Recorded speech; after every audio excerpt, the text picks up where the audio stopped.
नमस्कार साथियों, मैं ओम प्रकाश स्वामी आपसे जुड़ा हूं अपने चैनल अपने जगत के माध्यम से। आज का ये वीडियो हमारी चैनल की वीडियो श्रृंखला का प्रथम वीडियो है, जिसका शीर्षक है बच्चों की पढ़ाई के प्रति रुचि।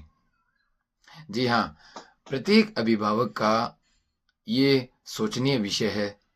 प्रत्येक अभिभावक का ही नहीं, प्रत्येक बच्चे का भी, प्रत्येक छात्र का भी, जो आज पढ़ाई के बोझ के तले दबा जा रहा है, जिसने ये सोच लिया है कि पढ़ाई एक बोझ है। शायद ये वीडियो उन लोगों के लिए ना भी हो जिन अभिभावकों ने समय रहते जागृत अपने आप को कर लिया है और अपनी पीढ़ी को अपने अनुरूप ढाल लिया है, या उनके सपने पूर्ण करने के लिए भरपूर कोशिशें शुरू कर दी है। मगर ये उन नौजवानों के लिए सबसे ज़्यादा लाभप्रद सिद्ध हो सकता है जिन्होंने मेहनत ना करके भी अपने सपनों को पूरा करने की सोच रखी है। मैं उनसे कह देना चाहता हूँ कि बिना कठिन परिश्रम के, बिना मेहनत के कोई भी सपना पूर्ण होने वाला नहीं है। आज के इस वीडियो की शुरुआत मैं अपनी ही लिखी पंक्तियों से करना चाहूँगा, जो आपके समक्ष पेश है। समझो इस बात को, तुम नहीं जानोगे तो कौन जानेगा, देश की दशा को कौन पहचानेगा।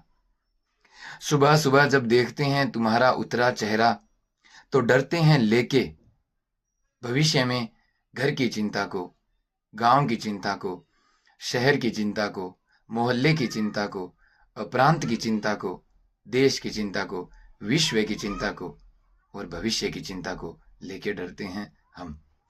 जी हाँ साथियों, 1 जुलाई से सभी विद्यालय सुचारू रूप से प्रारंभ हो गए हैं, जो सभी के लिए खुशी का समय होना चाहिए, खास तौर से पढ़ने वाले बच्चों के लिए।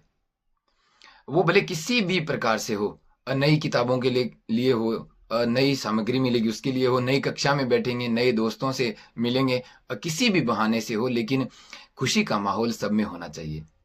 मगर मैं देख रहा हूं कि अब के वक्त में बच्चों में किसी प्रकार का शौक नहीं है विद्यालय को लेके, किसी प्रकार की रुचि नहीं है आगे की कक्षा को लेके। ये कहीं ना कहीं विरोधाभास जैसा लग रहा है कि बच्चे को पढ़ने के लिए प्राथमिकता दी जा रही है उसके मुताबिक पढ़ने को, फिर भी बच्चा अपने को बोझिल समझ रहा है, या इन सारी चीज़ों को बोझ समझ रहा है, भार समझ रहा है। इस विरोधाभास की कड़ी कहीं ना कहीं से टूटेगी। इस कोशिश में, इन सारी कोशिशों में सारा शिक्षा तंत्र लगा है, सारी सरकारें लगी है, फिर भी बच्चा इस गहरे गर्त में दिन ब दिन जा ही रहा है। ये गर्त ज्यादा भयानक और गहरा होता जा रहा है। क्या इसमें सरकार की नीतियां सफल नहीं है, शिक्षा की नीतियां सफल कार्य नहीं कर पा रही है? ऐसा तो नहीं है, क्योंकि शिक्षा पहले भी बहुत ज्यादा गुणवान थी, बहुत ज्यादा लाभकारी थी, लुभावनी भी बहुत ज्यादा थी। यानी शिक्षा को लेकर बच्चों में लोभ बहुत ज्यादा था, बच्चा शिक्षा ग्रहण करना चाहता था पहले के, आज के मुकाबले। जबकि आज का बच्चा इन सब चीजों से पीछे हटने की कोशिश में लगा है। इन सब चीजों में सरकार की नीतियां विफल साबित हो रही है, यह तो हम कह ही नहीं सकते। कहीं ना कहीं इसका कारण यह हो सकता है कि बच्चों को जो हमारे द्वारा पूर्ण रूप से आजादी दी जा रही है, यह भी इसका एक महत्वपूर्ण कारण हो सकता है। क्योंकि एक नादान प्राणी समझदार और कौशलप्रद व्यक्ति के पूर्ण मार्गदर्शन के बिना लड़ाई में उतरने के बावजूद अगर उसके पास हथियार है भी, फिर भी वो उस लड़ाई में असफलता ही पा सकता है। एक समझदार और कौशलप्रद व्यक्ति का जो मार्गदर्शन है वो उसके लिए बहुत ज्यादा जरूरी है। यही इसका एक मूल कारण है। क्योंकि आज तक मनुष्य जीवन में जितनी भी क्रांति हुई है वो सब मनुष्य के हित के लिए ही साबित हुई है और हितकर ही थी। तो हम आज की जो आधुनिक क्रांति है या तकनीकी क्रांति है या संचार माध्यम है, इसको आज मोबाइल के माध्यम से गलत साबित नहीं ठहरा सकते, क्योंकि मोबाइल खुद चल के बच्चों को खराब नहीं कर सकता।